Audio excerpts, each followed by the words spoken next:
Let's return to This Week in America. Here's your host, Rick Bratton. Welcome back, everybody. Coast to Coast, This Week in America. Lynn Beck had no clue what to do after finishing his master's degree in Vermont, so he applied to join the Peace Corps. Eventually, he was invited to work in Brazil, and he agreed to work in education in the state of Mato Grosso. He began counting down the days to the start of training. While his Portuguese consisted of 95% Spanish and 5% Portuguese, he managed to communicate. Living in Brazil as a Peace Corps volunteer and businessman is his story. As he travels rural roads, meets large rats and tarantulas, makes friends while immersing himself in a rich culture. Lynn Beck was raised on a farm in Nebraska, joined the Peace Corps twice, El Salvador and Brazil, attended 5 universities to earn degrees in agronomy and adult education and economics, did volunteer work in Nicaragua as a farm manager for a church, lived 10 years in Brazil, 3 years in Central America. Now, he worked in the U.S. as a farm manager, grain sales, market research, taught statistics at Southern Illinois University, Edwardsville, for 16 years. He also did short-term agricultural work in Moldova, Ukraine, Nicaragua, Mozambique, and Angola. Now retired and a published author. Lynn Beck, author of Living in Brazil as a Peace Corps volunteer and businessman, is our guest on This Week in America. Lynn, welcome to the program. It's great to have you with us. Thank you very much. What a fascinating background and great stories to tell in the books that you've written. I'm really looking forward to having you on the program. And let's start about the books. This one we're talking about specifically is Living in Brazil as a Peace Corps volunteer and businessman. You've written others. Talk about the other books that you've written and working on as well. Well, I've written Henry and Anthony, Living in El Salvador, and I'm writing Living in Nicaragua and Living in Nebraska as a farm boy. That's just, you've been literally all over the world, and you do such an excellent job of making us feel we're right there with you. The one book you mentioned was Henry and Anthony. Why did you write that book? Well, I wrote that book because at the time my son was a Marine in the invasion of Iraq, and then later in the siege of Fallujah, and I was very concerned about his welfare. I had to find something to make me relax, and so I decided to write down all of the goof stories that I told in statistics class when the students would become very frustrated. I would stop the lecture and tell a goof story that would make them laugh. And as soon as they laughed, I could continue with my lecture. Oh, yes.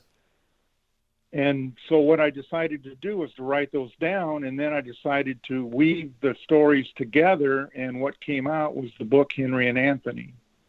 All of the books are available from our author, Lynn Beck, at Amazon.com. You can link by going to our website, thisweekinamerica.us. So who are Henry and Anthony, and what are they about? What's the story with the two of them? Well, Henry was a goose born on SIUE campus to loving and religious parents, and they tried to instill in him a sense of religion and belief that they had. And from the outset, they believed that there was something unique about Henry, that he had some special talent that the great goose, which is the deity of the geese, that the great goose would need and would call upon Henry to use that special talent to help others. Anthony, on the other hand, was a homing pigeon who, in an electrical storm, lost his ability to find home. And he was hunkered down at the edge of the Platte River, afraid that other birds or animals were going to eat him. And when Henry started his first quest, he decided to rest at the edge of the Platte River, and coincidentally, it was right next to Anthony. And when Anthony felt comfortable, he introduced himself to Henry, and Henry introduced himself to Anthony. Henry agreed to defend Anthony, and Anthony, of course, agreed to defend Henry. And from that point on, they were inseparable. And they go about having many adventures across the country. I love that story. I love the storyline. I love how you bring these characters to life. Is this anything you'll go back and revisit? It sounds like there are a lot of opportunities for Henry and Anthony. I've thought about adding an extra adventure for them, but I don't see it at the present time. Well, you're working on so many things. With us on the program is H. Lynn Beck. We're talking specifically about his book, Living in Brazil, as a Peace Corps volunteer and businessman, part of the Living In series. And this is like a travelogue with great stories for the reader as we're going along on these journeys. Living in Brazil, you mentioned El Salvador coming up, Nicaragua. Why did you decide to write this series, the Living In series? Well, because at the present time, I would love to know more about my parents' early life as well as my grandparents. I think they grew up in very interesting times, and I'm sure they could tell hundreds of stories. And they have passed, and I did not ask them the question, so I don't know the answer, and that bothers me. And I've had a rather unusual life, and I decided to document that and leave it as a legacy to my children, grandchildren, and great-grandchildren. At some point, they will probably ask the question what I was about, and there will be books for them to read. And for the rest of us, we get to share in those journeys. I mentioned this fascinating career that you've had, traveling various parts of the world, many of those years spent as a volunteer in the Peace Corps. Let's go with Living in El Salvador. A Nebraska farm boy joins the Peace Corps. What makes that book interesting, do you think, not only to family members, but to those of us that really only know you through the Living In series? Well, it's a story of a young farm boy who had never gone anywhere, had never really done anything other than farming. And when he's 20 years old, he joins the Peace Corps and is sent to Puerto Rico to learn Spanish on a mountaintop in the rainforest. And I had never had any exposure to a foreign language prior to this, and so learning Spanish was very difficult. And I wondered if I was going to be able to be accepted into the Peace Corps as a volunteer. I have to admit that I had very little confidence in myself at that time, but I managed to make the minimum level required to become a volunteer, and they sent me to El Salvador, and then they sent me to the northwest corner of El Salvador, which is near the Pacific Ocean and the Guatemalan border. And I worked with small Indian farmers in the Agricultural Extension Service. And I found that the small Indian farmers, they were more Indian than they were Latin.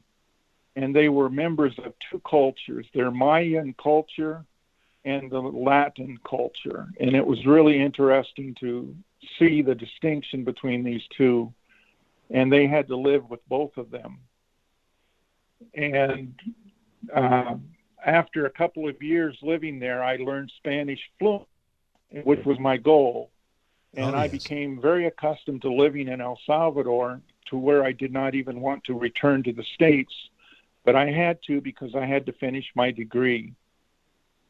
Interesting. So you really enjoyed the people, the area, and you really didn't want to leave. You had to. And this story is in Living in El Salvador by H. Lynn Beck, the book available at Amazon. All of the books that we're talking about available at Amazon. The other book, the newest one, I believe, is Living in Brazil as a Peace Corps volunteer and businessman. What sets that apart? What do you find interesting about that we'll find interesting? What makes this book unique? Well, when I joined the Peace Corps the second time, of course, I'd already lived 3 years in Central America and spoke Spanish fluently, so I was no longer the innocent Nebraska farm boy. I had seen some things in the world. And they sent us to a large city in Brazil for our language training. And when I moved about the city, people always thought that I was from Argentina because I was speaking Portuguese with a Spanish accent. And after a couple of weeks, I was not very happy learning Portuguese in a city environment. I wanted the rural environment. So the Peace Corps sent me to the rural area to live with a family for a couple of months, and I learned enough Portuguese to be sent on to Cuiabá, Mato Grosso, for my assignment. Now, Cuiabá, Mato Grosso is the geographic center of South America. It's also the point of the continental divide between the Amazon River and the Rio Plata, which goes through Argentina. Okay. But when I got there, my job had been more or less, it was in jeopardy, let's say. And so the Peace Corps didn't know what to do with me. So they sent me up to spend a couple of weeks with a Peace Corps volunteer who was in his third year. And this was north up towards where the jungle was. And we made a trip very far north into this jungle. We went through the burning area where the farmers were slashing and burning and opening up farmland.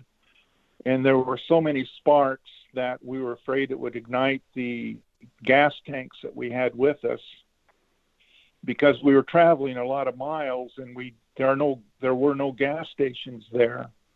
And so we had to carry a wet blanket to cover the gas tanks. And eventually we came out of the fire and the smoke, and we entered a small city of 20 to 30,000 people in order to have lunch. And what I found out was that 7 years prior to this was jungle, that there was no city. So the city grew from 0 population to 20 to 30,000 in 7 years. This was a signal of a lot of economic development. It was like the Wild West. Nearly everyone there carried guns, and you didn't want to ask many questions to people. Wow. Upon returning to Cuiabá, I found out that my job had evaporated, so they sent me to the northeast, to Natal, Rio Grande do Norte, and right on the coast. And I found a house to live in that was on the ocean front, 20 feet from the water. When I went to find my job at the State Agricultural Extension Service, I found that they really didn't want me there and didn't need me and didn't know how to use me. So I basically spent 2 years doing nothing except learning Portuguese and the culture.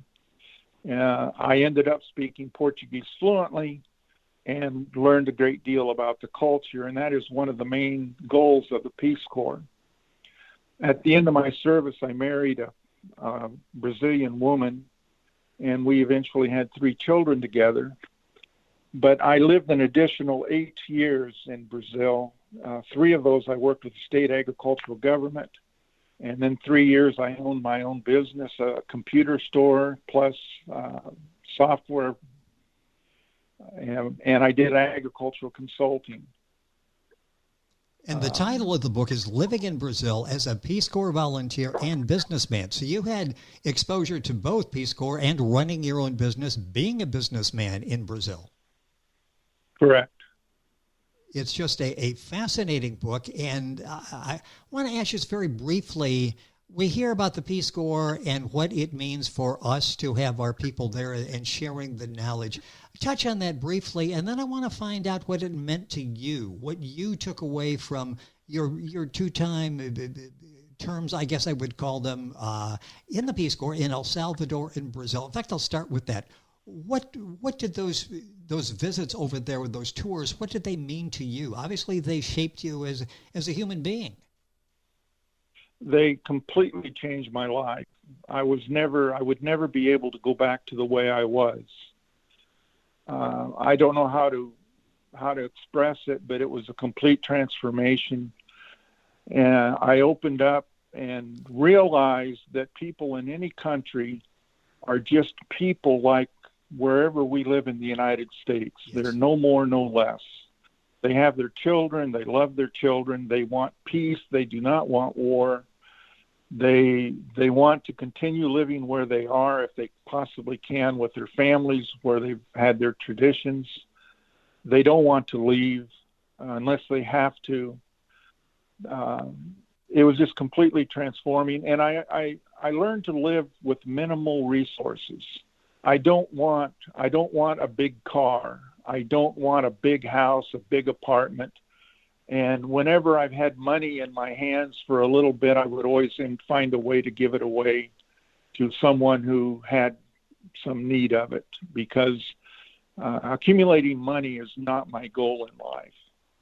Well, it's interesting the impact you obviously had and other members of the Peace Corps on the people in El Salvador, in Brazil, in Nicaragua, and the impact they had on you and shaping who you are. It's a fascinating story. This book, Living in Brazil as a Peace Corps Volunteer and Businessman by H. Lynn Beck. Mention some of the books that you've written. Are there others you're working on now? I mentioned Nicaragua. What are you working on now? I'm just finishing Living in Nicaragua, which is a story of my 8 months I spent as a volunteer with the Baptist Church, managing an 80-acre farm on the outskirts of Managua, Nicaragua, in the times of Somoza, who was not a very nice man, he was a dictator. Yes. And but I had some crazy experiences there. One of the things I did was I went to the Canal Zone in Panama and bought a motorcycle and rode it back up the Pan American Highway through the jungles of Costa Rica and places, and that was interesting. I ended up spending one night sleeping in a burnt-out school bus on the edge of the road.